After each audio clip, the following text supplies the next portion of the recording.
वैश्विक गतिविधियों को देखें तो लड़ाई अब सामरिक नहीं है, अब लड़ाई आर्थिक है। आज के दौर में सामरिक मोर्चे से ज़्यादा आर्थिक मोर्चे गठबंधन बन रहे हैं। पूरे दुनिया के देशों को आप देखें तो वे आर्थिक ग्रुप बनाने में ज़्यादा फोकस कर रहे हैं। इस भारत में भी सबसे ज़्यादा चर्चा आर्थिक मामलों की ही होती है, आर्थिक फ्रॉड की होती है, यानी अर्थव्यवस्था यानी धन तंत्र। धन सबसे ज़्यादा महत्वपूर्ण है और आर्थिक प्रबंधन भी सबसे ज़्यादा महत्वपूर्ण हो गया है। किंतु मज़े की बात है कि हमारे हिंदी पट्टी में जो समाज के लोग हैं वे कहते हैं कि IAS वाईएएस बन लो, पढ़ लो, यदि कुछ नहीं किए तो नेता बन लो, लेकिन कोई ये नहीं कहता कि आपको एक अर्थशास्त्री बनना है, इकोनॉमिस्ट बनना है। जबकि एक अर्थशास्त्री न सिर्फ एकेडमिक स्तर पर समाज को प्रभावित करता है बल्कि सरकार के और समाज के डिस्कोर्स को भी बदल देता है। वो अपने तर्कों से, अपनी नीतियों से, अपने शोध से बहुत सारी चीज़ें सामने लाता है और वही माना जाता है कि उसी के आधार पर सरकार भी अपने निर्णय लेती है या समाज में उस पर बहस चलती है। एक समाज के तौर पर भी आपको समझना होगा कि भारत का भाग्य विधाता सिर्फ नेता नहीं है। भारत का जो आर्थिक नीति तय करता है वे अर्थशास्त्री भी भारत के लिए महत्वपूर्ण भूमिका निभाता है। लेकिन मज़े की बात है कि हमारे हिंदी पट्टी में बहुत कम लोगों की रुचि होती है कि उसके घर से कोई अर्थशास्त्री निकले। एक अर्थशास्त्री की क्षमता क्या होती है उसे मैं 2-3 पॉइंट में आपको मैं बताना चाहूँगा। पहला आपको याद दिलाना चाहूँगा कि 2019 में भारत के अर्थशास्त्री अभिजीत बनर्जी को नोबेल पुरस्कार मिला। और अभिजीत बनर्जी के बारे में आपको जानना चाहिए कि 2019 में कांग्रेस ने जो अपनी घोषणा पत्र में न्यूनतम आय योजना नाम का जो स्कीम लाई थी, जिसके तहत लगभग 20% भारतीयों को 72,000 कैश सब्सिडी देनी थी, उसका जो प्लानिंग था अभिजीत बनर्जी ने तय किया था। यानी राहुल गांधी विदेश में भी उनसे मिले थे, जाकर के दिल्ली में भी उनसे मिले थे। हालांकि कांग्रेस सत्ता में नहीं आई, लेकिन कांग्रेस की घोषणा पत्र में था। तो सोचिए यदि वो योजना आ जाती तो उसके पीछे अभिजीत बनर्जी थे। क्या आप जॉन द्रेज को जानते हैं? जॉन द्रेज बेल्जियम मूल के हैं और फिलहाल दिल्ली स्कूल ऑफ इकोनॉमिक्स में मानद प्रोफेसर है और रांची यूनिवर्सिटी में भी विजिटिंग प्रोफेसर है। भारत में जो मनरेगा आया यानी नरेगा आया तो उसकी ड्राफ्टिंग करने में जॉन द्रेज की भूमिका थी। तो सोचिए वे अपने बौद्धिक ताकत से, अपनी क्षमताओं से, पढ़ने लिखने की क्षमताओं से वे समाज को कितना प्रभावित करते हैं। इसके अलावा राइट टू फूड कैंपेन, सूचना के अधिकार जैसे अभियान में वे सक्रिय रहे थे। सोचिए ना, पहले योजना आयोग होता था, वर्तमान में नीति आयोग है।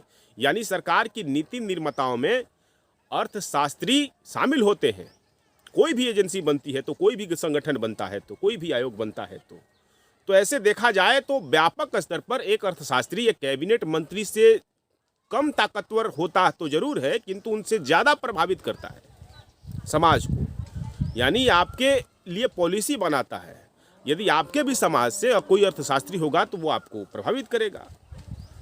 इसी तरह से अर्थशास्त्री मोहम्मद यूनिस को आप जानते हैं, बैंकर के तौर पर जाना जाता है, बांग्लादेश के थे। मोहम्मद यूनिस पहले अमेरिका में रहते थे, वहीं से पढ़ाई लिखाई हुई। 1972 में वे बांग्लादेश लौटते हैं।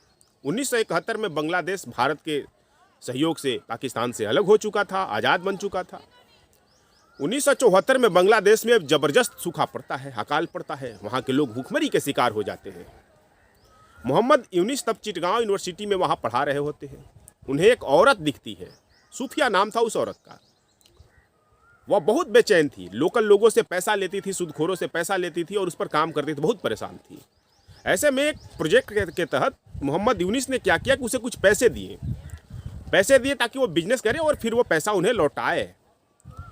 वो प्रोजेक्ट के तहत उन्होंने पैसा दिया था, बहुत सारे उसके सलाह दिए थे, एडवाइस दिए थे। उसके तहत कुछ ही दिनों बाद पाया गया कि $24 उसने कमाया है, यानी रुपये में कन्वर्ट कर लीजिए उस समय के हिसाब से। वो आई पैसा रिटर्न करने के लिए, तो सूफिया के चेहरे पर जो खुशी थी मोहम्मद यूनिस पहली बार देखे। उन्हें अपनी खुशी का भी ठिकाना नहीं रहा कि उनके प्रयास से कितना वो खुश है। इसके बाद वे क्या करते हैं कि बांग्लादेश में एक ग्रामीण बैंक की स्थापना करते हैं। बहुत सारे निवेशक उसमें जुड़ जाते हैं और धीरे धीरे माइक्रो क्रेडिट यानी जो छोटे छोटे जो माइक्रो फाइनेंस कहिए, जो छोटे छोटे लोन दिए जाते हैं महिलाओं को, किसानों को, तो माइक्रो क्रेडिट के रूप में उनका जो मॉडल है ग्रामीण बैंक का नेटवर्क पूरे बांग्लादेश में फैल जाता है। और जानने वाली बात है कि उसमें सिर्फ 90% सिर्फ महिलाएं थी। यानी माइक्रो क्रेडिट के जन्मदाता के रूप में, माइक्रो फाइनेंस के जन्मदाता के रूप में मोहम्मद यूनिस को जाना जाता है। बिल क्लिंटन जब अमेरिका के राष्ट्रपति बने तब उन्होंने उनके मॉडल को अपने देश में कई हिस्सों में लागू किया। भारत में जो वर्तमान में माइक्रो क्रेडिट कंपनियां हैं, माइक्रो फाइनेंस कंपनियां हैं, उन सब को भी माना जाता है कि इन सब का पितामह मोहम्मद यूनुस ही है। मतलब एक गॉड फादर नहीं होते हैं कि प्रेरणा वाले रूप में उन्हें देखा जाता है, बड़े स्टालवर्ट पर्सनालिटी के रूप में उन्हें देखा जाता है। पहले अर्थशास्त्री मोहम्मद यूनुस हुए कि जिन्हें नोबेल पीस पुरस्कार मिला। नोबेल पुरस्कार नहीं, नोबेल पीस पुरस्कार दिया गया गरीबी हटाने के लिए। तो मोहम्मद यूनुस को किसी भी नेता से कम पावरफुल माना जाए तो ये गलत बात होगा। उन्होंने किसी भी नेता से ज़्यादा बांग्लादेश को प्रभावित किया आर्थिक रूप से। इसलिए आपके समाज में जरूरी है कि अर्थशास्त्री भी बने। सिर्फ नेता, सिर्फ IAS वाईएएस ही मत बनाइए, सिर्फ IPS वगैरह भी न मत बनाइए। अर्थशास्त्री कैसे बने? अब सवाल है कि अर्थशास्त्री कैसे बने। वीडियो लंबा हो जाएगा लेकिन थोड़ा सा देखिएगा, क्योंकि समाज में आपकी भूमिका एक सजग नागरिक की है, तो ये जानना जरूरी है। देखिए, भारत में कुछ कॉलेज है, बड़े कॉलेज है। सेंट स्टीफन कॉलेज हो गया, Delhi college of school of economics हो गया, नरसिंह मुंजे मुंबई का हो गया, है ना, लेडी श्री राम हो गया। वहाँ से कम लोगों को ग्रेजुएशन करना पड़ता है। मतलब बड़ा संस्थान करने से ये होता है कि एक माहौल मिलता है, रिसर्च के लिए आपको एक माहौल मिलता है।